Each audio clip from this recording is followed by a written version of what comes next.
কোন মহিলা যদি বেপরদার কারণে জাহান্নামে যায়, শুধু ও যাবে না, ওর সাথে কেউ না কেউ রিলেটেড থাকবে পুরুষ। কুড বি ফাদার, বাপ হইতে পারে, বড় ভাই হইতে পারে, তারপর হচ্ছে স্বামী হতে পারে। যদি ওর জাহান্নামে যাওয়ার রিজনই হয় বেপরদা, খোলামেলা চলাফেরা। মানুষ হাজার রিজনে জাহান্নামে যেতে পারে, আল্লাহ সবাইকে ক্ষমা করুন এবং হিদায়াত দান করুন, আমিন। হাজারটা রিজন আছে জাহান্নামে যাওয়ার, কিন্তু যদি কোনো মহিলা, এমন মহিলা যার বড় ভাই আছে, যার বাপ আছে, যার স্বামী আছে, আর ওদের থাকা অবস্থায় তার এমন একটা অন্যায়ের কারণে তার জাহান্নাম হয়েছে, যে অন্যটা হচ্ছে তার কি খোলামেলা চলাফেরা, তার জানাবা বিচারের চলাফেরা, তার বেপরদা অশ্লীল চলাফেরা, তাহলে ওই মহিলা একা জাহান্নামে যাবে না, সঙ্গে কাউকে নিয়ে যাবে। এবার যে লোকটা সংশ্লিষ্ট সময়ে দায়িত্ববান ছিল সে যাবে সঙ্গে। এটা খুব সিম্পল লজিক, কিন্তু কান টানলে কি আসে? কান টানলে কি আসে?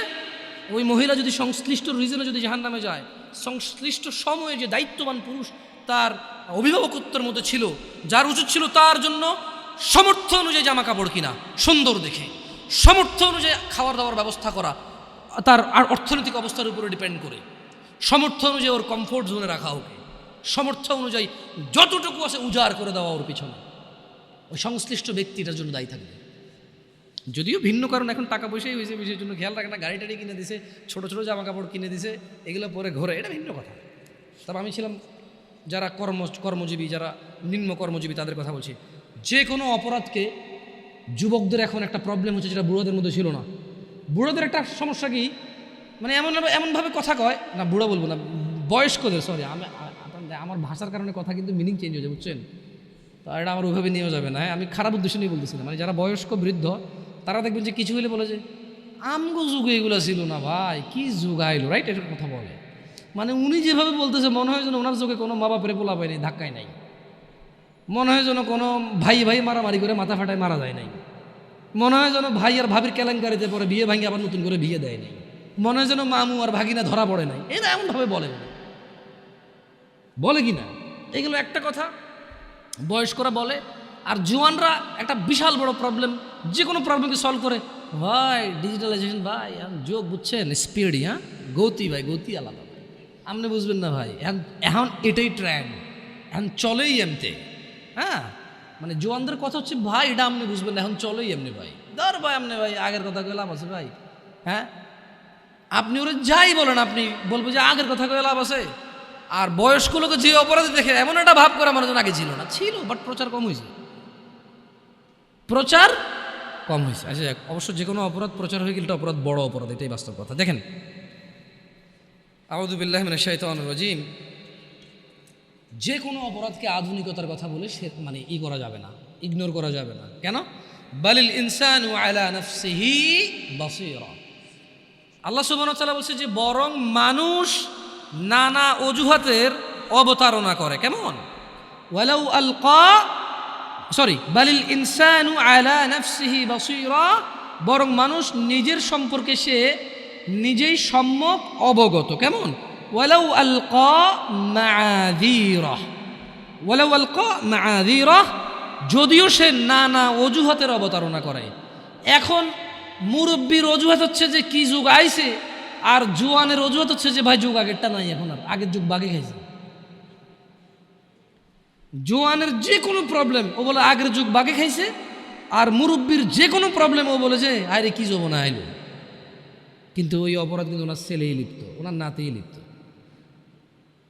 আপনি গ্রাম অঞ্চলে, শহরে তো আসলে ওইটা নাই বলে লাভ নাই।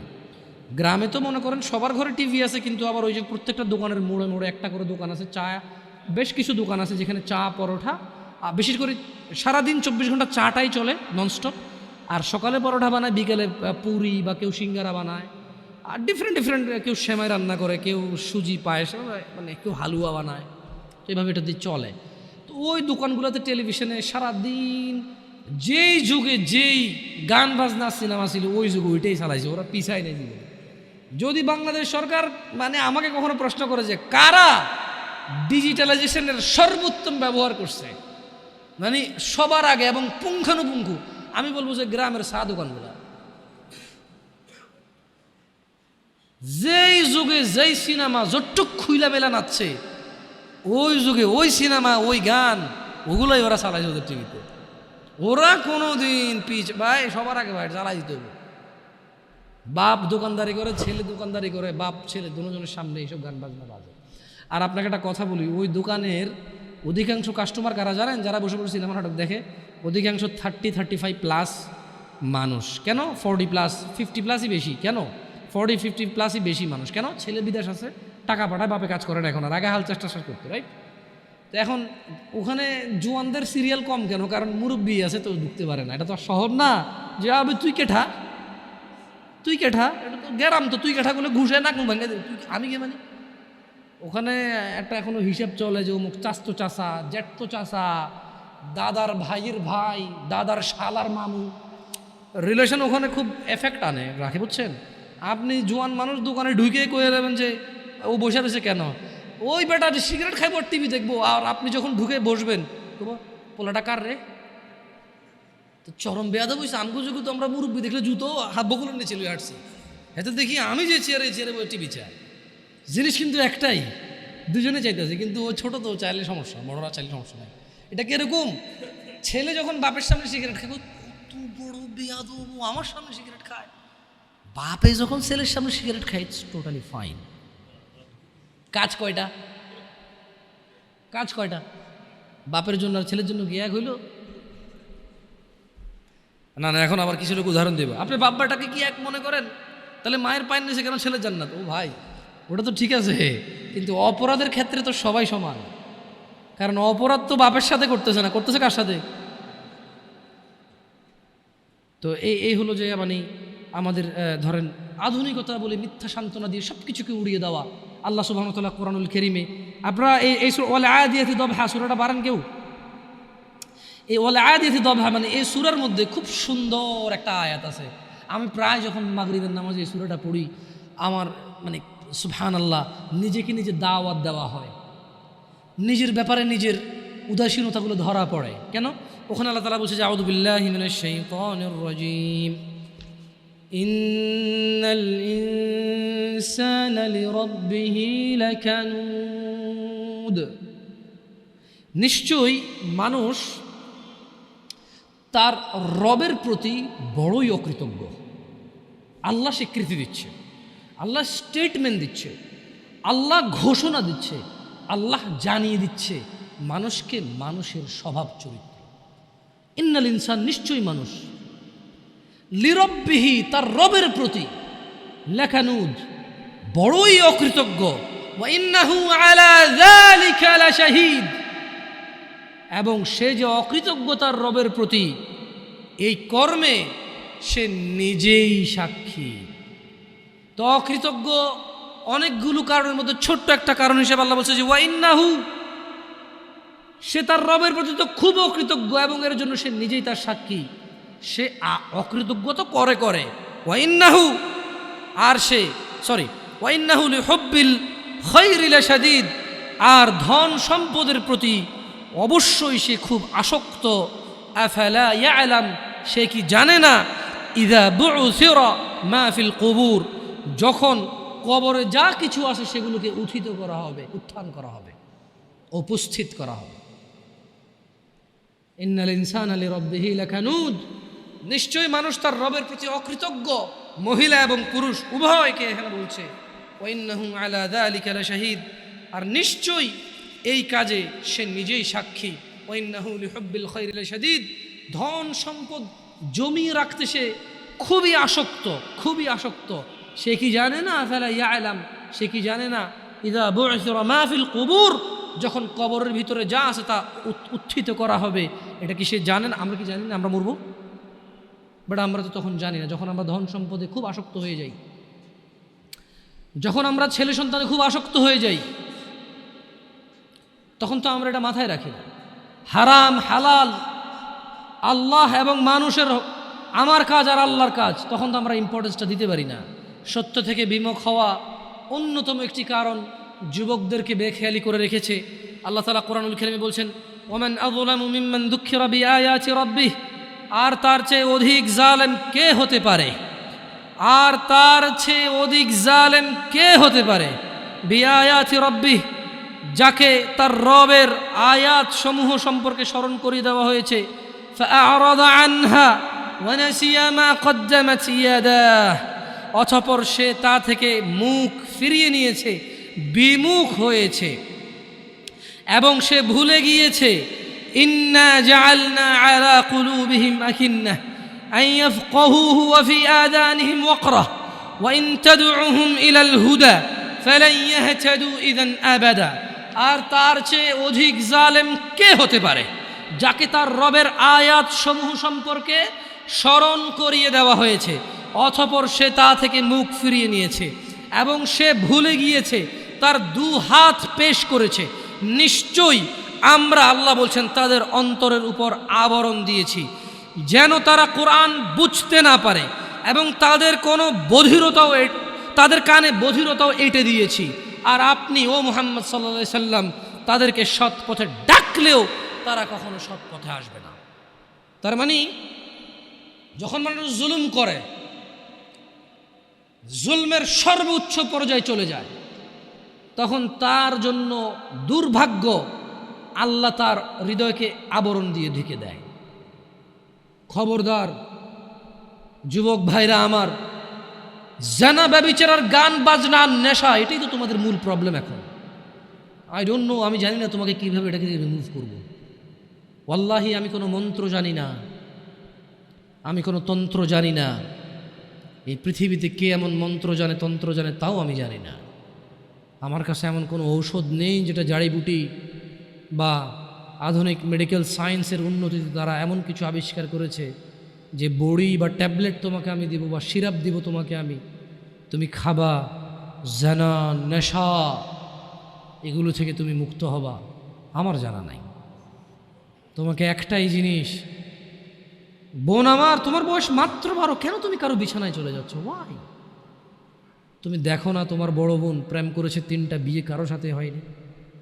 শিক্ষা নাও ওখান থেকে।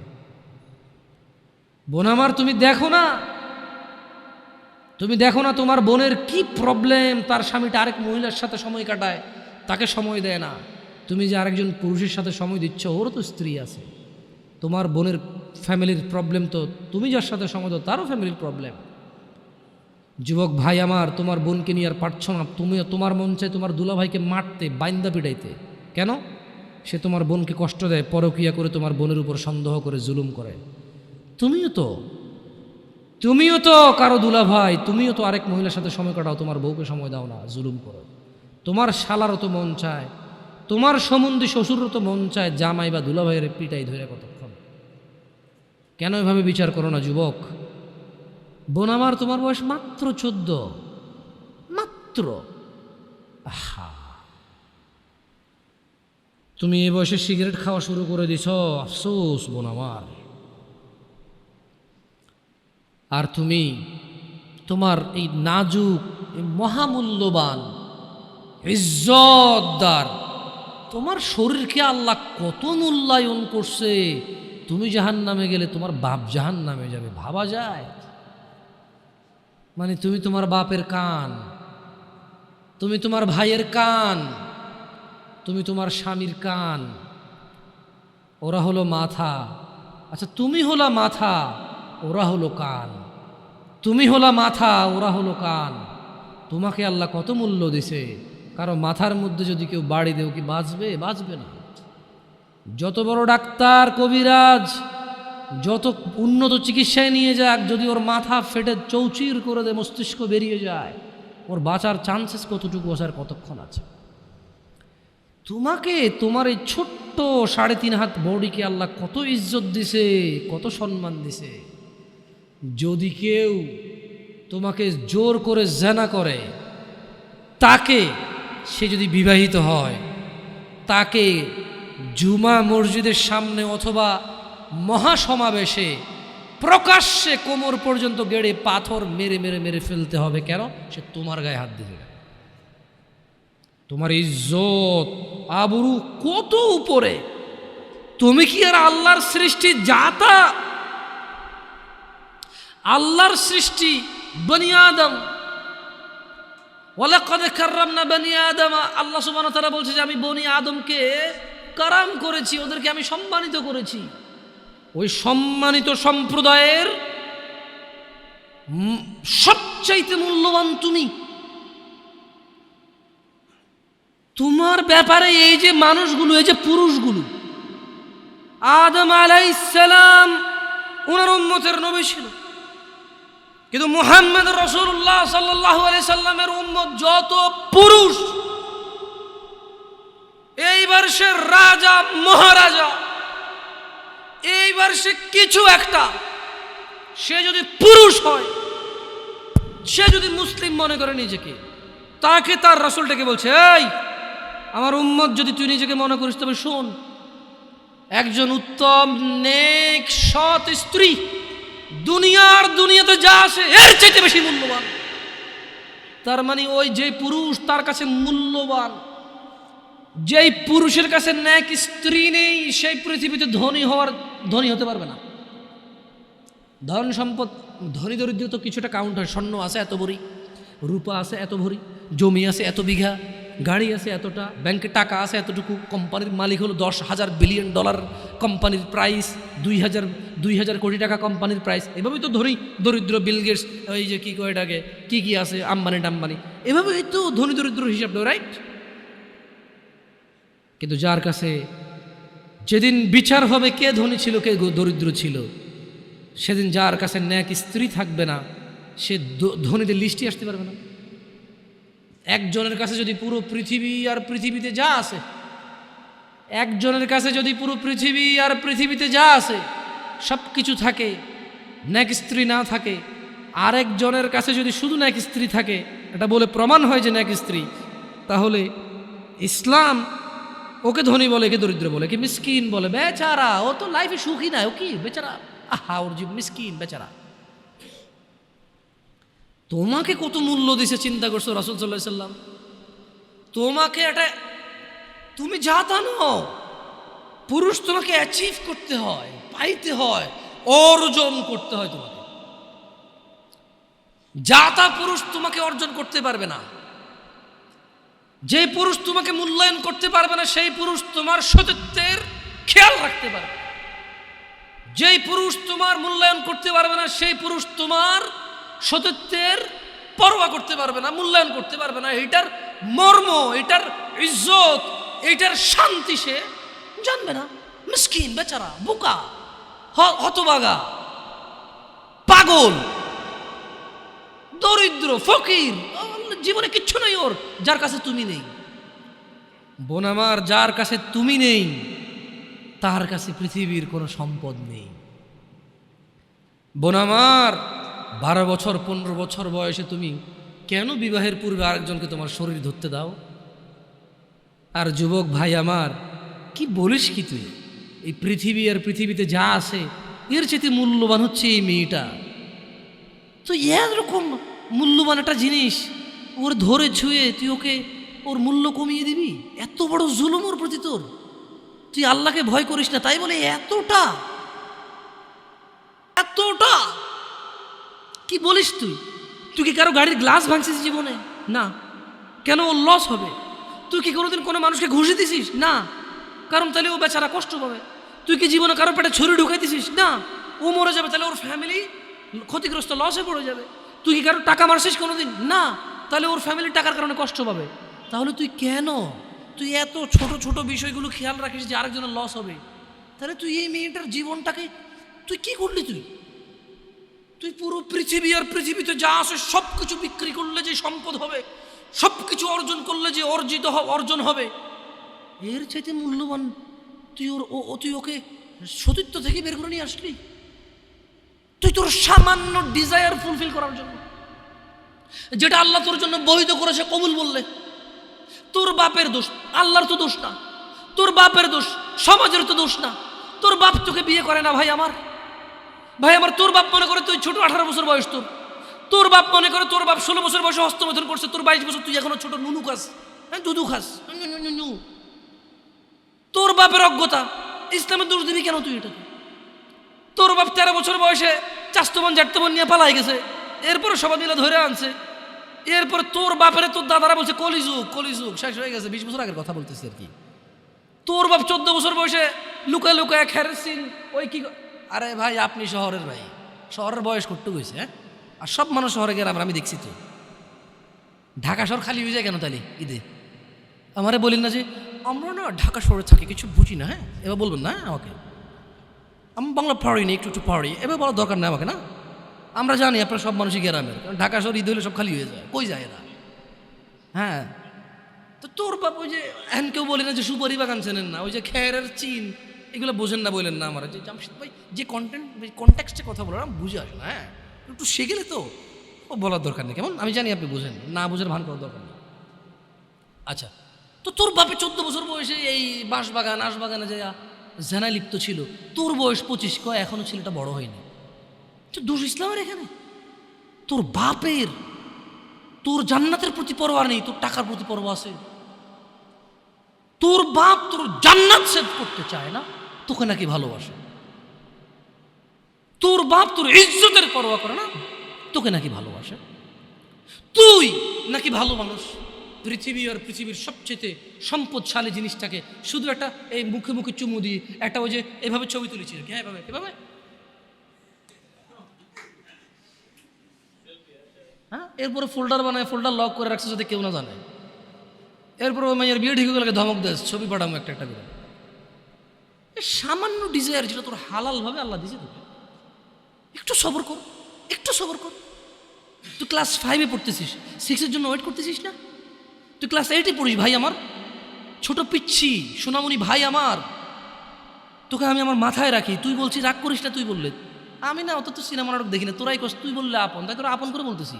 আবার কইস না হুজুরের ব্যবহার খারাপ, উনি তুই করে কেন বল, উনি এভাবে কেন কথা বলেন, নিজেকে কি মনে করে? না তোরাই ডায়লগ দিস, আসলে তুই বললে আপন মনে। আমি এই জন্য ভাই তোরা আমার কইছিস তুই বললে আপন, আমি তুই কই।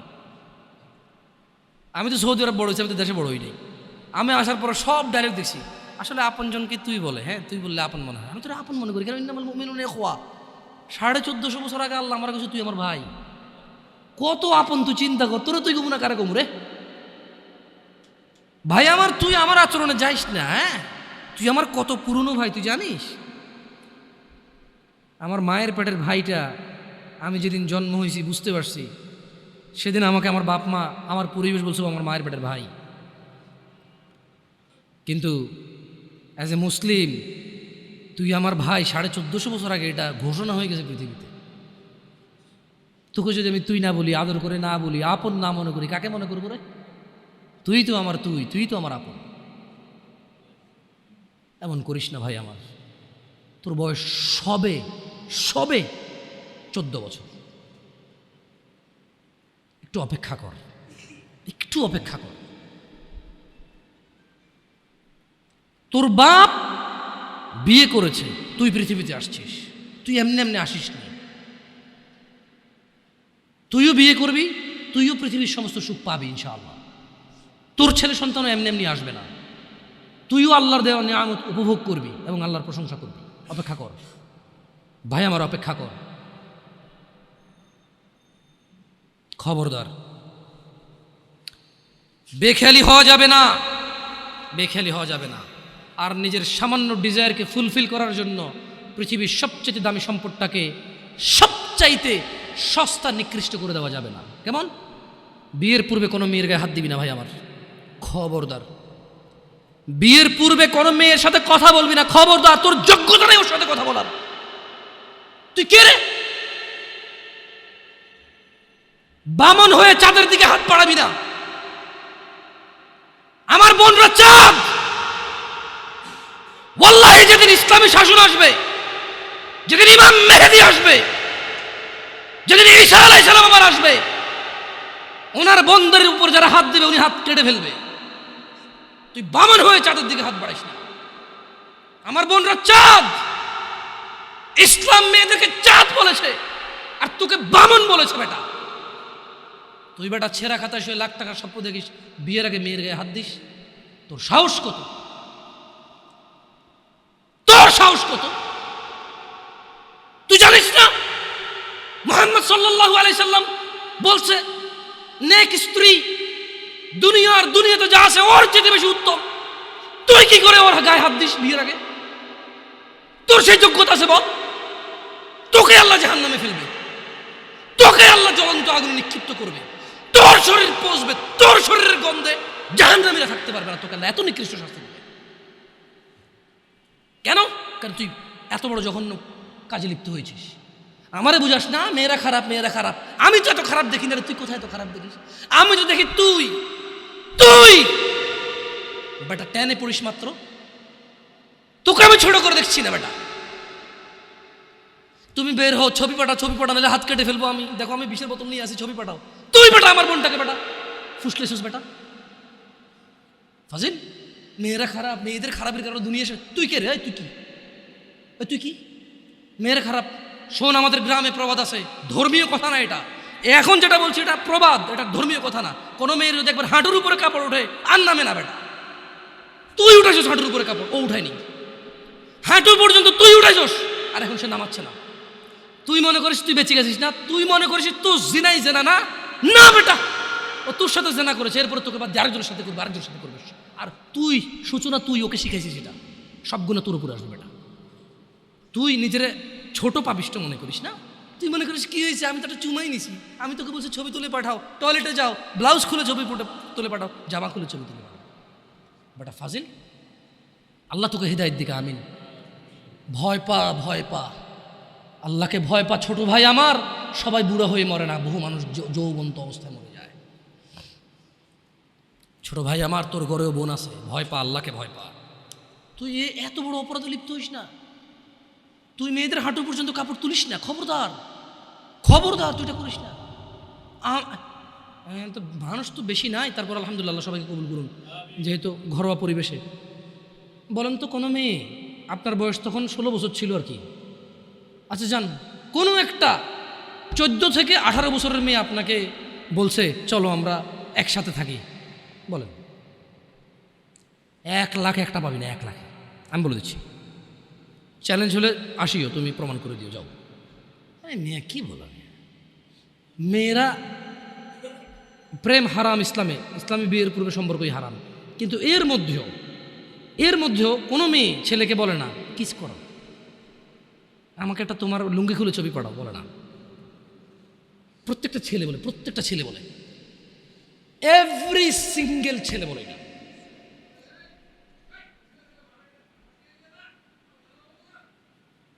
কি ও আচ্ছা আচ্ছা আচ্ছা আচ্ছা, ঠিক আছে, বন্ধ কর জানালা না, মানুষের কষ্ট দিন না, মানুষকে কষ্ট দিন না, জানালা বন্ধ করে দেন। আপনার সাউন্ডটা আরও একটু করিয়েন, কেমন? মানুষজন যাতে কষ্ট না পায়, কেমন? কারণ সবাই বাধ্য না, সবাই বাধ্য না তো, না না ঠিক আছে, না না জানালাগুলো বন্ধ করে দেন, মানুষ যাতে কষ্ট না পায়, কারণ সবাই তো বাধ্য না। আর সাউন্ড সিস্টেমটাকে আরও তাহলে কী করবেন, মানে এরপরের হালাকা না, নিচ আপনি মাইক লাগাবেন, মাইকের সাউন্ড লিমিট করবেন। আপনি দেখেন এটা তো টেকনোলজিক্যাল ব্যাপার, রাইট? আমি আপনাদেরকে অনুরোধ করবো, এরপরে আরও অনেকেই আসবে, রাইট? প্রতি মাসেই হয়তো আসে। আপনাদের যেখানে যেখানে যারা যারা বসে, সংশ্লিষ্ট ওই এরিয়াতে যাতে সাউন্ডটা সীমাবদ্ধ থাকে। নিচতলায় তো আর এখানকার সাউন্ড যাবে না, নিচতলায় আলাদা একটা সাউন্ড ওই যে লাগাই দেন, মাইক্রোফোন লাগাই দেন, মানে স্পিকার, সরি, নিচতলায় কি আর একটা, আর মাটিতে বাড়ি দিলে কে চেতে ওঠে, ওটা তো হয়। যাই হোক, তো তোমরা এই অন্যায়টা করবা না। আর যদি তোমাদের মনে হয় যে না, তোমাদেরকে কোনো 16 বছরের 17 বছরের যুবতী মেয়ে বলছে যে মানে আজে বাজে অফার করছে, আমাকে বলিও, আমার ফেসবুক আইডি তো জানাই আছে না, আমাকে বলে ভাই ভাই ভাই এক আজব ঘটনা ঘটে গেছে ভাই, 16 বছরের মেয়ে আমাকে বলতেছে আজে বাজে কথা। না, মনে রাখবা, তোমরা যারা মেয়েদেরকে এত বিচ্ছিরিভাবে ফেসবুকে কমেন্টস করো না, খারাপকে খারাপ বলবো, এটা আমি জানি, খারাপকে খারাপ বলতে হয়, কিন্তু তুমি মনে রাখবা তোমার মতো আমার মতো কোনো ছেলে দায়ী এটাতে। কারণ আমার মনে হয় না কেউ প্রুভ করতে পারবে যে কোনো বিবাহ হয় নাই এমন মহিলা ছেলেদেরকে আজে বাজে প্রস্তাব দিবে, আমার মনে হয় না। হ্যাঁ, বিবাহের পূর্বে দিতে পারে কারা, যাদেরকে 12 বছর 13 বছর থাকা অবস্থায় তাদেরকে তাদের বয়ফ্রেন্ডরা আজে বাজে পথে নিয়ে চলে গেছে, সেটা ডিফারেন্ট ইস্যু হতে পারে। বাট নর্মালি যে কোনো ছেলে যে কোনো মেয়ের সাথে পরিচয় হলেই কিন্তু আজে বাজে প্রস্তাব দেওয়া শুরু করে। আল্লাহ আমাদেরকে বোঝার তৌফিক দান করুন। আর যুবক ভাইরা আমার, মনের দাসত্ব করা যাবে না। আল্লাহ সুবহানাহু ওয়া তাআলা কুরআনুল কারীমে বলছেন, ওয়ামা উবাররিউ নাফসি, সূরা মানে ইউসুফ আলাইহিসসালামের এই ঘটনাটা আমাদের জন্য খুবই প্রয়োজনীয়। কেন? এখানে আল্লাহ সুবহানাহু ওয়া তাআলা সূরা ইউসুফের মধ্যে ইউসুফ আলাইহিস সালামের একটা তথ্য তুলে দিয়েছেন আমাদেরকে। কি? ওয়ামা উবাররিউ নাফসি। ইউসুফ আলাইহিস সালাম বললেন, আর আমি নিজেকে নির্দোষ মনে করি না। ইউসুফ আলাইহিস সালাম কি বললেন? কি বলছে? ওয়ামা উবাররিউ নাফসি, আর আমি নিজেকে নির্দোষ মনে করি না। ইন্নান নাফসা লাআম্মারাতুন বিসসুই ইল্লা মা রাহিমা রাব্বি ইন্না রাব্বি গফুরুর রহিম। তিনি বলছেন যে আমি ইউসুফ আলাইহিস সালাম নিজেকে নির্দোষ মনে করি না। কেননা নিশ্চয় মানুষের নফস খারাপ কাজের নির্দেশ দিয়েই থাকে। তিনি কেন নিজেকে নির্দোষ মনে করে না? তিনি বলছে কারণ মানুষের যে নফস, যে সেলফ আছে, এটা খারাপ কাজের নির্দেশ দিতেই থাকে। কিন্তু সে নয় ইল্লা মা রাহিমা রব্বি, কিন্তু সে নয় যাকে আমার রব দয়া করেন। তার মানে এই পৃথিবীতে ইউসুফ আলাইহিস সালাম বলতে চাচ্ছেন যে আমি নিজেকে নির্দোষ মনে করি না, তবে ওই লোকটা যাকে আমার রব দয়া করছে, নিশ্চয়ই আমার রব অতীব ক্ষমাশীল। তার মানে যদি আমরা আমাদের হৃদয়কে যদি আমরা চাই যে আমাদের হৃদয় আমাদেরকে জানার দিকে না ডাকুক, নেশার দিকে না ডাকুক, ব্যভিচারের দিকে না ডাকুক, জুলুম অত্যাচার সুদ ঘুষের দিকে না ডাকুক, যদি এটা আমি চাই, তাহলে আমি আমার রবের দয়া প্রত্যাশী হতে হবে এবং নিজেকে এমন কর্মব্যস্ততায় রাখতে হবে যেই কর্মফলে রব আমার উপর সন্তুষ্ট হয়ে আমাকে দয়া করবে এবং সেই দয়ার বদৌলতে আমার হৃদয় বা আমার নফস আমাকে খারাপ কাজের আদেশ দিতেই থাকবে না। আল্লাহ তাআলা কোরআনুল কারীমে আরও বলছেন, ওয়ানাফসিন ওয়ামা সাওয়াহা, শপথ নফসের এবং যিনি তা সুবিন্যস্ত করেছেন তার, ফাআলহামাহা ফুজুরাহা ওয়া তাকওয়াহা, তারপর তাকে তার সৎ কাজের এবং তার অসৎ কাজের জ্ঞান দান করেছেন। একটা জিনিস খেয়াল করে দেখেন, আল্লাহ সুবহানাহু ওয়া তাআলা কি বলছেন? ওয়ানাফসিন ওয়ামা সাওয়াহা। আল্লাহ কসম করতেছে যে শপথ নফসের, মানে যে আমাদের সেলফ আছে, সেলফ ভিতরে যে আমাদের সেলফটা আছে, নফস আছে, বাংলা কি করে এটাকে? না, নফসের বাংলা হচ্ছে কি? আত্মা না? আত্মা না মনে হয়। খैर, নফস তো বুঝছেন আপনারা, কঠিন বাংলাটা জানতে হবে কারো থেকে ভালো, যারা ভালো বাংলা গ্রামার বোঝে। তো আল্লাহ তাআলা বলছেন যে শপথ নফসের। তার নফস হচ্ছে কি? যে জিনিসটা আমার মানে ব্যক্তি সত্তা আর কি, যেটা খুব অপরাধ প্রবণ হয় আর কি ব্যক্তিগতভাবেই। তো তিনি বলছেন যে ফাআলহামাহা ফুজুরাহা ওয়া তাকওয়াহা, শপথ ওই নফসের যেই নফসকে আল্লাহ তাআলা সৎ কাজ এবং অসৎ কাজের জ্ঞান দিয়েছেন। তার মানে আমরা বলতে পারবো না যে আমরা যে অসৎ কাজ করি আমরা নির্দোষ, কারণ আল্লাহ তো এটা আমাদেরকে কি দিছে? জ্ঞান দিছে, কোনটা ভালো কোনটা খারাপ। কদ আফলাহা মান যাক্কাহা, সুতরাং সেই সফল কাম হয়েছে যে নিজেকে পবিত্র করেছে। ওয়া কদ খাবা মান দাসসাহা, আর সেই ব্যর্থ হয়েছে যে নিজেকে কুলুষিত করেছে। আল্লাহর সফলতা মানে হচ্ছে যে জান্নাতে গেছে তাকে আল্লাহ সফল বলেছে, যে জাহান্নামে যাবে তাকে আল্লাহ ব্যর্থ বলে। কেমন? এখানে সফলতা মানে পরীক্ষায় পাশ না, অধিক উপার্জনের অধিকারী হওয়া, অনেক বেশি রিজিক থাকা, 2-3টা বিয়ে করে ফেলা, গাড়ি বাড়ি থাকা, ভোটে দাঁড়াইয়া পাশ হয়ে যাওয়া অথবা এলাকার মসজিদের সভাপতি হয়ে যাওয়াকে সফলতা বলে না। আল্লাহ সুবহানাহু ওয়া তাআলা যখন কোনো সফল কাম কাউকে বলে, আল্লাহ এটা মিন করে এবং এটাই মূল উদ্দেশ্য যে সফল মানে হচ্ছে জান্নাতি। সফল মানে কি? যে লোক জান্নাতে যায় নাই সে সফল হয় নাই, যে লোক জাহান্নামে গেছে সে সফল হয় নাই, সে ক্ষতিগ্রস্ত হয়ে গেছে। কেমন? এইটা আমাদেরকে খেয়াল রাখতে হবে আমার ভাইয়েরা। আমাদের নফসের প্রতি আমাদের দুর্বলতা থাকবে, এটা ন্যাচারাল বিষয়। তবে যে হৃদয়কে আল্লাহ ভালো এবং মন্দের জ্ঞান দিয়েছে, এটা দিয়ে যদি আমরা আল্লাহর রহমতের কামনা করি, তাহলে আমাদের এই কুপ্রবৃত্তি থেকে আমাদের রেহাই পাওয়ার কি আছে? সুযোগ আছে। জুয়া একটা সময় ছিল কি মনে হয় এভাবে কার্ড দিয়ে এভাবে যারা খেলতো তাদেরকে জুয়া বলতো ভেবে, মেবি ওইটাই একমাত্র জুয়া বলে মানুষ জানতো, যেখানে মানুষ হয়তো নিঃস্ব হয়ে যেত কেউ কেউ। ইভেন কেউ এরকম আছে যে বউ পর্যন্ত দিয়ে দিচ্ছে বাজিতে, যে এরপরে হারলে কি। আসলে বিবেক বুদ্ধি বিকৃত হয়ে যায়। তো আপনি এখন বলতে পারেন যে জামশেদ ভাই কী বলেন, কোনো মানুষ কি তার বউকে আরেকজনকে দিয়ে দিবে জুয়া খেলে, এরকম নিচে নামবে? তো আরেকজনের বউকে, লোক নিজের বউকে জুয়া খেলতে দিচ্ছে। কত মানুষ, কত বাপ মা আছে জানে মেয়ে এখানে চাকরিতে গেলে, ওখানে গেলে, এখানে গেলে মেয়ে হয়তো অবৈধ কর্মে, মেয়ের অনিচ্ছা সত্ত্বেও হয়তো ট্র্যাপে চলে আসতে পারে, হয়তো মেয়ে ওই রকম সিচুয়েশনে পড়ে যেতে পারে যে সে তার মানে যে তার ইজ্জত আব্রু রক্ষা করতে পারবে না। তারপরে তো বাপ মা এগ্রি করতেছে। আপনি স্বামীর কথা কেন বলতেছেন? সে জুয়া খেলে দিয়েছে এই জন্য না। অনেক ক্ষেত্রে অনেক বাপ মা মনে করে যে ওকে উন্নতি করতে হলে অনেক কিছু করা লাগে, এটা বলে। আবার হয়তো বাপ মা তো মনে এরকম আসে না, হয়তো নিজের ছেলে সন্তান তো পিওর মনে করে সবসময়, কেমন মানে ছোটোবেলা থেকে, একদম ছোটো থেকে পালে না, ইনোসেন্ট থাকে তো।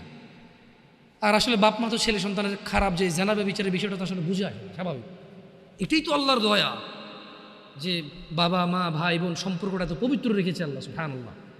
সো যুবকদের বেশি একটা ছক্কা লুডু কয়দিন আগে ছিল, ছক্কা লুডু কেমন, এটা আমি বলছি যে কি এটাকে জুয়া বলে আর কি, তো এটা তো জুয়া। কিন্তু প্রবলেম হচ্ছে এখন ইউটিউবে ওয়াজ দেখতে গেলেও জুয়ার অ্যাড আসে। মানে একটা সময় জুয়া খেলতো মানুষ, ফসলি জমিন কেটে ফেলছে মধ্যখানে গিয়ে, হ্যাঁ একটা কারো পরিত্যক্ত বাড়ি, প্রচুর গাছপালা, ভিড়, কবরস্থান, ওটার ভিতরে ঢুকে কার্ড খেলতো, হ্যাঁ। অথবা কারো বউ আজকে বাসা নেই, বলছে দোস্ত চলে আসো আমার এখানে হবে। আরো বড় লোকেরা বাগান বাড়ি বানায় ফেলছে জুয়া খেলার জন্য, নেশা করার জন্য। কিন্তু এখন প্রবলেম হচ্ছে এটা পাবলিসিটি হচ্ছে যে খেলো আসো। আচ্ছা এটা হবেই বা না কেন? এখানে অনেকে ক্রিকেট প্রেমী থাকতে পারে, এটা আপনার ব্যাপার। আমি ক্রিকেট সম্পর্কে খুব বেশি বুঝি না, এই জন্য ভালো মন্দ বলতে পারবো না। তবে এতটুকু বলবো, কোয়েশ্চেন করবো আর কি। ক্রিকেট তো এখন অনেকে পেশা হিসেবে নিয়েছে, রাইট? তো প্রতি বছর সার্কুলেশন দিয়ে বাংলাদেশ জাতীয় দলে কতজন খেলোয়াড় নেওয়া হয়?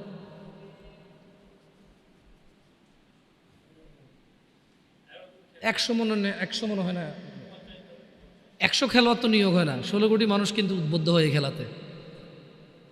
অমুকে গাড়ি করে ফেলছে ক্রিকেট খেলে, তমুকে বাড়ি করে ফেলছে ক্রিকেট খেলে, অমুককে সারা দেশে চিনে গেছে, অমুক সেলিব্রিটি হয়ে গেছে, রাইট? তো একটা দেশের যারা দেশের অর্থনীতি নিয়ে কাজ করে, আমি জানি না ওনারা কী চিন্তা করে আল্লাহু আলাম, হয়তো তাদের চিন্তা আরও বেটার, হয়তো আমার অল্প জ্ঞানে বুঝে আসে না আর কি, তাই আমি ওনাদের দোষ ধরবো না। তবে আমার অবুঝ মনে প্রশ্ন জাগে, 50 জন মানুষ নিয়োগ হয় না একটা চাকরিতে, পুরো বছরে 365 দিনে 50 জন মানুষ চাকরি করার সুযোগ নাই, কিন্তু পুরো রাষ্ট্রের মানুষ এটাতে পরিশ্রম করে, শেখে। আর তুমি বলবো যে ভাই খেলাধুলা এটা আসলে মনকে তৃপ্তি দেয়, এটা যদি শুধুই এক্সারসাইজ আর টাইম পাস হইতো তাহলে এত সিরিয়াসলি কেন পোলাপানি স্কুল কামাই করে এটা খেলে? যদি এটা শুধুই টাইম পাস আর এনজয় হইতো তাহলে আরও এই যে বাজিটা যেগুলো কেন হবে? আর নতুন করে তো এগুলোও দেখি, হাতের মধ্যে রবার নেয় দুই বন্ধু, মুখের মধ্যে বাঁশি ঢুকাই দেয়, এইভাবে রবার টান দিয়ে আমার বাঁশি বাজলে হেরে গেছে, দেখছো? ওটাও খেলা, কিন্তু তো খেলা তো বহু। আমরা ক্রিকেট খেলাকে যখন আমরা অত প্রমোট করি না, বা ক্রিকেট না যত খেলা যেটা 10-12 জনে খেলে এদের এক্সারসাইজ হয়, বাকিরা শুধু ঘন্টার পর ঘন্টা ওয়েস্ট হচ্ছে টাইম। আমি ক্রিকেট বলবো না এবার, কারণ আমার দরকার নেই নাম নেওয়ার। আসলে খেলা অনেক রকম হইতে পারে। মানে আমরা যখন এই জিনিসগুলোকে, আমি বলবো যে যখন মানে এটাকে যখন আমরা প্রমোট করি না, অনেকে ভুল বোঝে যে আমরা সেকেলে মানুষ বুঝি না, ওরা একটু টাইম পাস করে না। এটা শুধু টাইম পাস হলে এরকম বলতাম না। আমাদের আপত্তি লাগে কোন জায়গাগুলোতে, যখন 11 জন বা 20 জন 22 জনে খেলে, 11 কোটি 20 কোটি মানুষ পুরো পৃথিবীতে যখন ইন্টারন্যাশনালভাবে হয়, তখন বিলিয়ন্স মানুষ যখন বসে বসে এটা 1 ঘন্টা দেখলে 1 বিলিয়ন ঘন্টা, 24 ঘন্টায় একদিন অফিসিয়াল ডিউটি মানুষের 8 ঘন্টা, তাহলে কত লক্ষ কোটি শ্রমবাজার নষ্ট হয়েছে। 8 জন মানুষ যদি 1 ঘন্টা দেখে, একজন মানুষ একদিন কাজ করলে যা উপার্জন করে রাষ্ট্র সমৃদ্ধ হতো, নষ্ট হয়েছে। এখন বলবো তাহলে কি লাইফে কি কোনো এনজয় থাকবে না? আরে না, খেলা বহু আছে যেটা শরীরের এক্সারসাইজ হয়, এবং যারা খেলে তারা নিজের খেলা নিয়েই, বাই ব্যাটিং আমার, বাই বোলিং আমার, এরকম লাগে যায় না, ওটার একটা খেলা। বাকিরা তো কিছুই কোনো অ্যাক্টিভিটি নেই ওদের, ওর খেলা হইলো কেমনি? এটা খেলা দেখাও খেলা নাকি?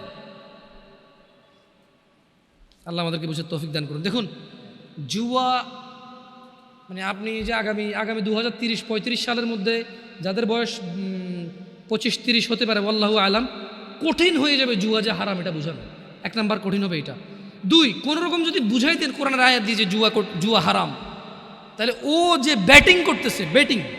বেট করতেছে, বাজি ধরতেছে, ওইটা যে জুয়া, এটা আপনি বুঝাতে পারেন। আপনি কি আজকের যুগে কাউকে বুঝাইতে পারেন ব্যাংকের চাকরি সুদ হারাম? বলেন না। আপনি কোন ভাই, কে আপনি ভাই? আসেন আমার সামনে আসেন, যে আপনি মহান, আপনি বুঝাই দিয়েছেন একজন কাউকে যে এটা হারাম, আর সে ছেড়ে দিছে। হাতে গোনা ইল্লা মাশাআল্লাহ। আজকের দিনে সুদী ব্যাংকে উপার্জনকে যেমনটা হারাম প্রমাণ করা সো টাফ হয়ে গেছে।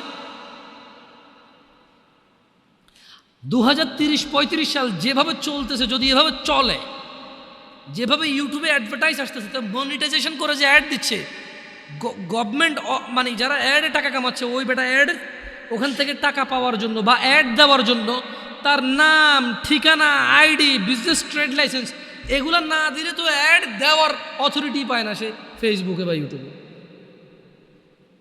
আপনি মনে করেন যে আপনি একটা কোম্পানি চালান, এটা আপনি অ্যাড দিবেন ফেসবুক, ইউটিউবে, তো যাদের থেকে আপনি ডলার নিয়ে অ্যাড দিবেন তাদেরকে আপনার নাম, আইডি কার্ড, আপনার ঠিকানা, আপনার ট্রেড লাইসেন্স, ট্রেডমার্ক, আপনার গভর্নমেন্টের অমুক অনুমতি, গভর্নমেন্ট থেকে তমুক অনুমতি, এসব আছে কি না সব জমা দিবেন, তারপরে সে আপনাকে অ্যাকাউন্ট দিবে, অ্যাকাউন্ট থেকে আপনি অ্যাড চালাবেন।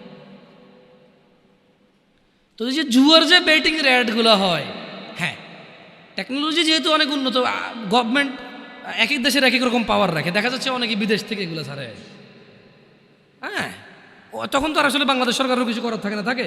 আমি বলতেছি না যে কী করার, আমি বলতেছি যে কত আসলে হারাম পথের যে কত পথ আছে, আসলে আমি বুঝি দিদি বোনরা ওরা বুঝবে কিনা জিনিসগুলো আমি বুঝতেছি না, আউট অফ কনটেক্সট কিনা, বাট এটা কিন্তু রিলেভেন্ট কথা, যে যদি গভর্নমেন্ট এই জুয়ার অ্যাড নিয়ে কাজ না করে, যদি বাবা মা এই জুয়ার বেটিংয়ের অ্যাড মানে বাজি ধরার অ্যাডগুলো যদি বন্ধ না করে, তাহলে 30-35 সালে আজকের দিনে আপনি যেমন বুঝাইতে পারেন না যে ব্যাংকে উপার্জন করলে সুদী উপার্জন হলে এটা হারাম, আপনি যেমন বুঝাইতে পারেন না আগামী 35 সালে আরও বেশি লাগতে পারে, আগেও হয়ে যেতে পারে, আমি তো আর গণক না যে কয়ে ধরবো, এটা আন্দাজ করে বলা আর কি, এটা তো একদম অ্যাকুরেসি নাই এটা। কেমন যদি এটা হয় তাহলে জুয়া হারাম মাইনে নেবে সবাই, কিন্তু বাজি ধরা যে জুয়া কেউ মানবে না।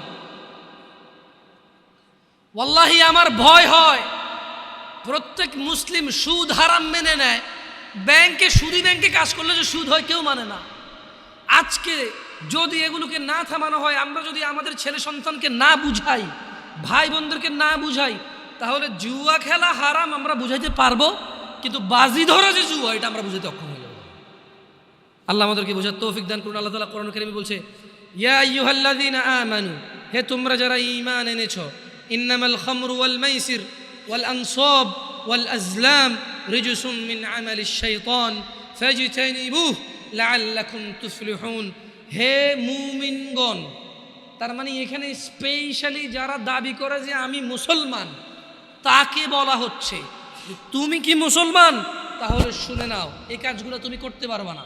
কোন কাজগুলো করতে পারবা না? তুমি যদি মুসলমান হইতে হয়, এগুলো হচ্ছে কি, ইন্নামাল খামরু ওয়াল মাইসির ওয়াল আনসাব ওয়াল আজলাম রিজসুম মিন আমালিশ শাইতান, নিশ্চয়ই নেশা জাতীয় দ্রব্য, এবার এটা হতে পারে ইয়াবা, ফেন্সিডিল, হিরোইন, গাঁজা, সিগারেট, যেটা নেশা হয়। কেন আমি তো আর সব কিছুর নাম জানি না, ডিফারেন্ট নামই আসতে পারে, লিকুইড হতে পারে, পাউডার হতে পারে, ভাত দিয়ে খায় হতে পারে, পানিতে গুলা খায় হতে পারে, চাবায় খায়, চুষে খায়, যেমনি খায় হইতে পারে, অথবা কেউ গ্রান নিচ্ছে, কেমন যেভাবেই খায়, যেটা নেশা, যেটা কি নেশা। আল্লাহ বলছে যে তুমি মুসলিম, তবে তুমি শুনে নাও, নিশ্চয়ই নেশা, জুয়া মানে এই যে বাজি ধরাটা, হ্যাঁ, পূর্তি পূজার বেধি ও ভাগ্য নির্ণয়, মানে গণকের কাছে যারা যায়, কেমন এই ভাগ্য নির্ণয় করার স্বর কেবল ঘৃণার বস্তু, শয়তানের কাজ। জুয়া খেললো যে শয়তানি করলো সে, মদ খেলো যে শয়তানি করলো সে, গণকের কাছে গেল যে শয়তানি করলো সে, এগুলো শয়তানের কাজ। আল্লাহ তাআলা বলছে যে তুমি যদি মুসলমান হও, ফাজতানিবু কাজেই তুমি এটা থেকে কি করো, নিজেকে বিরত রাখো। কেমন? কাজে তোমরা সেগুলো বর্জন করো, লাআল্লাকুম তুফলিহুন, যাতে করে তোমরা সফল হও। তার মানে যদি কেউ জান্নাতে যেতে চায়, সে জুয়া খেলতে পারবে না, নেশা করতে পারবে না, গণকের কাছে যেতে পারবে না। আরও হাজার নিষেধ আছে, এগুলো খুব ভ্যালুয়েবল নিষেধাজ্ঞা, যেগুলো আপনাকে জান্নাত থেকে বিমুখ করে দেবে। জেনা ব্যভিচার যদি সলভ হয়ে যায়,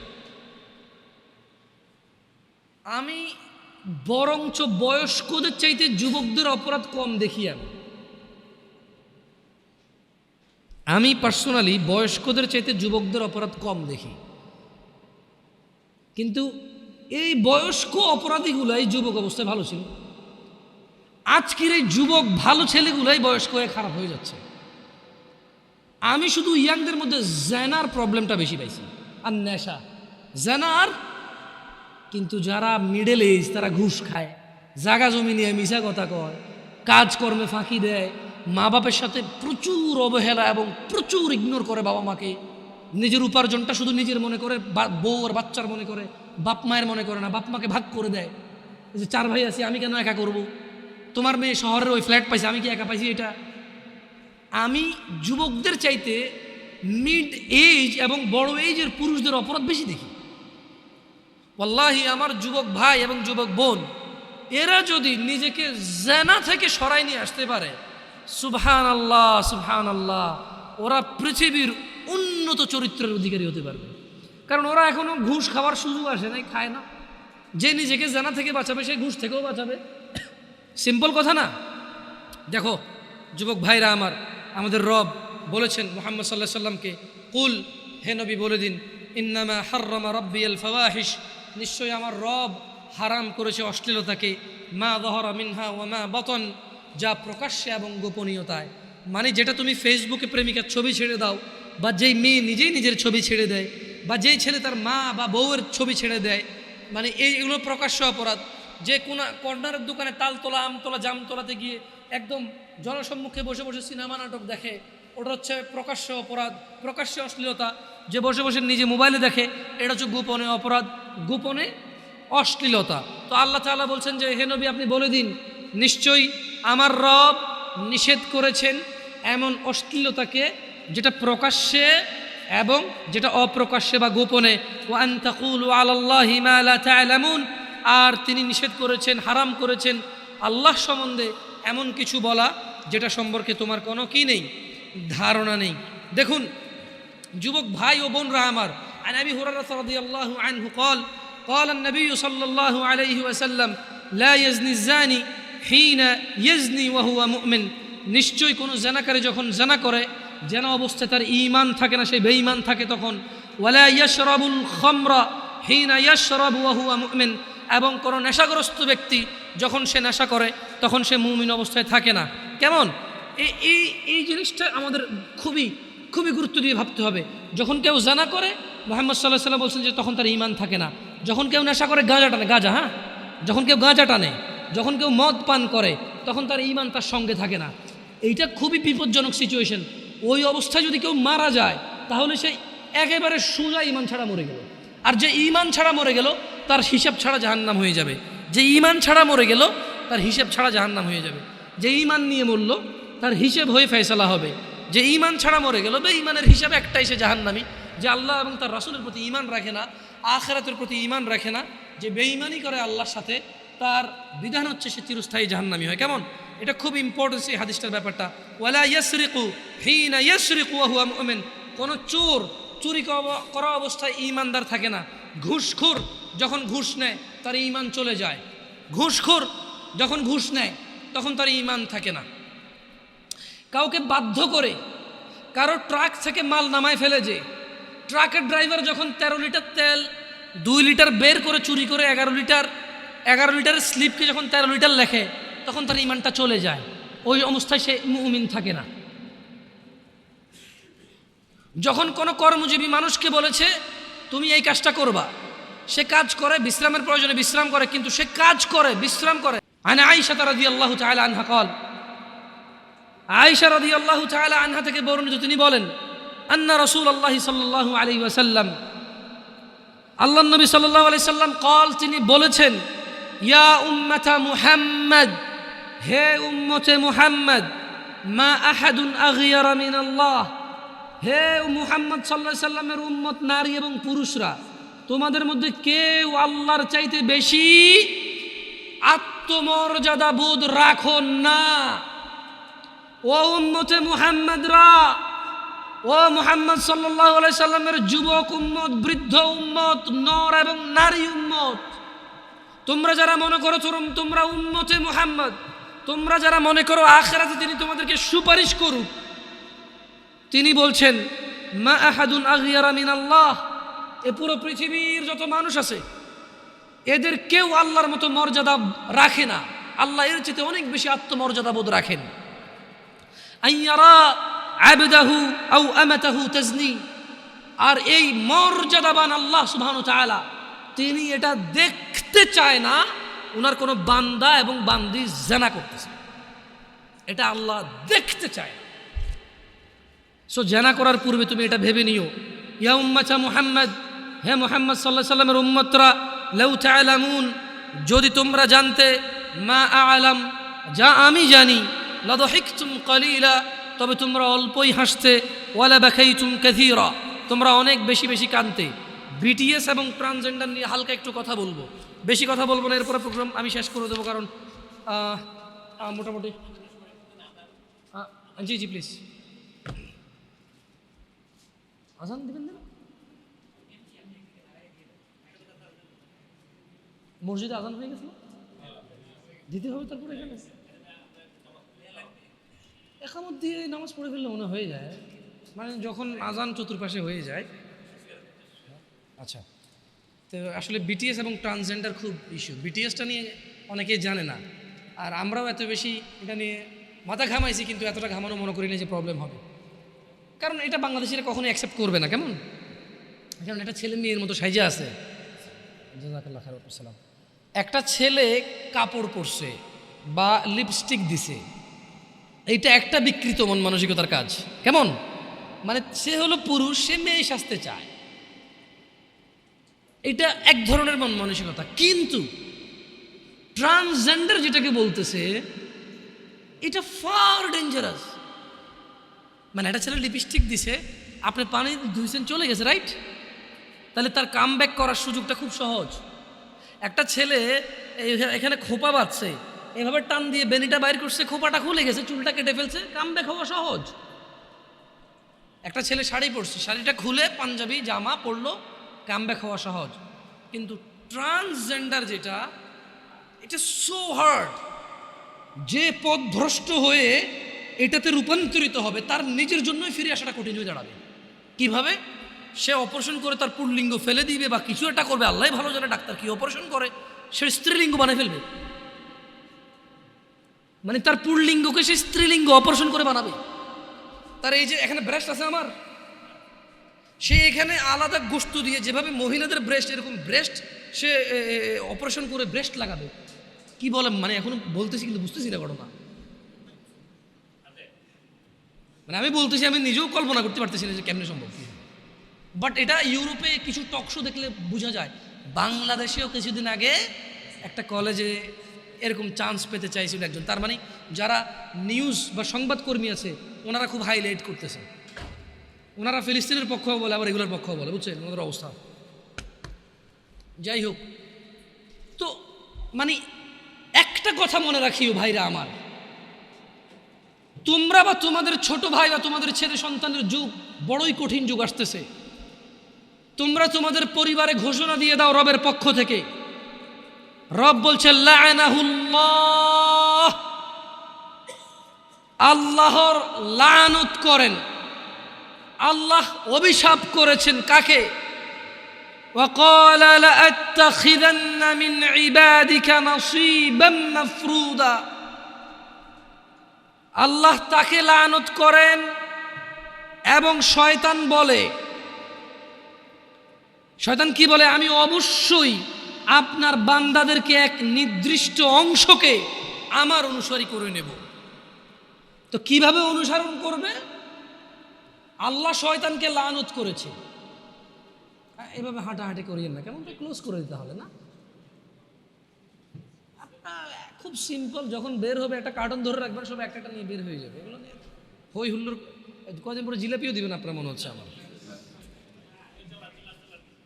কি ভাই, আউযুবিল্লাহি মিনাশ শাইতানির রাজিম। ঢাকা শহরে এরা থাকে, কেউ বিস্কিট খাওয়ার জন্য এখানে আসছে না, দিচ্ছেন, আল্লাহ কবুল করুক, ভালো কাজ ভালো কাজ। কিন্তু ঢাকায় মানে এই বনশ্রী এলাকায় যে লোক থাকে তার ভাড়া মিনিমাম 20,000 টাকা, আমি খেয়াল করে দেখছি। এখানে এর নিচে ভাড়া নাই। তো আপনার বিস্কিট খায় কটুকু ওর উপকার হয়ে যাবে, আর লাভ হয়ে যাবে, মানে দরিদ্রতা কমে যাবে। আউযুবিল্লাহি মিনাশ শাইতানির রাজিম।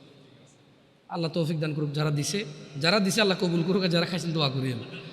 না, খাওয়া যাবে, এটা তো মানে এটা ভালো প্রচলন। আউযুবিল্লাহি মিনাশ শাইতানির রাজিম। লাআনাল্লাহ, আল্লাহ শয়তানকে লানত করেছেন। আর শয়তান আল্লাহকে বলতেছে যে নিশ্চয়ই আমি আপনার বান্দাদের একটা অংশকে আমার অনুসারী করে নেব। কিভাবে? ওয়ালা উদিল্লান্নাহুম ওয়ালা উমান্নিয়ান্নাহুম ওয়ালা আমুরান্নাহুম ফালইউবাত্তিকুন্না আযানাল আনআম ওয়ালা আমুরান্নাহুম ফালইয়ুগাইয়িরুন্না খালকাল্লাহ ومن يتخذ الشيطان وليا من دون الله فقد خسر خسرانا مبينا। যুবক ভাই ও বোনরা আমার, আমি শেষ করব আমার কথা, মনোযোগ দিয়ে শোনো।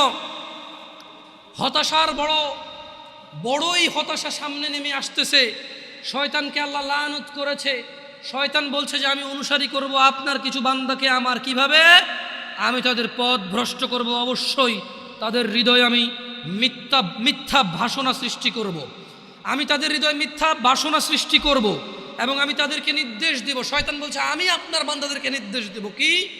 ফলে তারা পশুর কান ছিদ্র করবে। আমি ওদেরকে ফুসলাবো, ছিদ্র করে যে কান ফোড়াই দেয় পশুর, তারা আমাকে অনুসরণ করে পশুর কান ছিদ্র করবে। আর আমি অবশ্যই তাদেরকে নির্দেশ দেব, ফলে তারা আল্লাহর সৃষ্টি আমাকে দিয়েছেন, ফলে তারা আল্লাহর সৃষ্টি বিকৃত করবে। আর আল্লাহর পরিবর্তে কেউ শয়তানকে অভিভাবক রূপে গ্রহণ করলে সে স্পষ্ট ক্ষতিগ্রস্ত হয়। দেখেন, শয়তান মানুষকে পথভ্রষ্ট করে, রাইট? আল্লাহর কাছে শয়তান একটা ওয়াদা, মানে শয়তান আল্লাহকে বলছে যে আল্লাহ আমি তো আপনার একটা বান্দার একটা অংশকে আমি নিয়ে নেব। তো কিভাবে? বলে যে আমি ওদের অন্তরে এমন বাসনা দিব, আমি বলবো পশুর কান ছেড়ে দেবে। আমি বলবো তুই তোর পুরুষ, তোর এখানে স্তন লাগা, ও লাগাবে। আমি বলবো যে তোর পুল্লিঙ্গ কাটা তুই স্ত্রীলিঙ্গ করে ফেলবে। আমি একটা অংশকে অবশ্যই আমার অনুসারী করে ফেলবো। আমি বলবো পুল্লিঙ্গ, তোর লিঙ্গ কেটে তুই মহিলা হয়ে যাবে। আমি বলবো তুই পুরুষ না, তুই তোর স্তন বড় করে ফেল, হরমোন ডাক্তার সায়েন্স বের হবে। আমি ওদেরকে হেল্প করবো বলতে যে এই পুরুষের শরীরের ভিতরে কিছু হরমোন চেঞ্জ নিয়ে আসো, ওর হরমোন চেঞ্জের কারণে ওর মহিলাদের মতো স্তন হবে, ওরকম লিঙ্গ পরিবর্তন হবে, ওর আকার আকৃতি আচার ব্যবহার বিহেভিয়ার চেঞ্জ হবে ওর। আমি বলবো করতেও করবে। আল্লাহ ওকে বলে দিছে। শয়তান যখন বলল যে আমি কিছু লোককে আমার অনুসারী করব, এদের পুরুষকে মহিলা বানাই দেবো, মহিলাকে পুরুষ বানানোর জন্য আমি প্ররোচনা দিব, আর এরা পুরোপুরি পুরুষ হতে পারবে না, কারণ এই বাচ্চা জন্ম দেওয়ার ক্ষমতা রাখবে না। এই পুরুষ লিঙ্গকে বিকৃত করে মহিলা সাজবে, কিন্তু প্রেগনেন্সি নিতে পারবে না। ভবিষ্যতে হইতে পারে, এত বড় গলা আল্লাহু আলাম, ওয়াল্লাহু আলাম। ওই যে টেস্ট টিউব না কি কয়, অবিবাহিত মহিলার পেটে বাচ্চা আসতেছিল, টেস্ট টিউবের মাধ্যমে, ওয়াল্লাহু আলাম।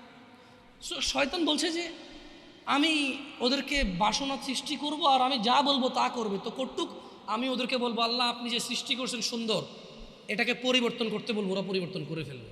আর এই ট্রান্সজেন্ডার মানে ট্রান্স ম্যান বা ট্রান্স ওমেন, এটার একটা জ্বলন্ত চূড়ান্ত প্রমাণ।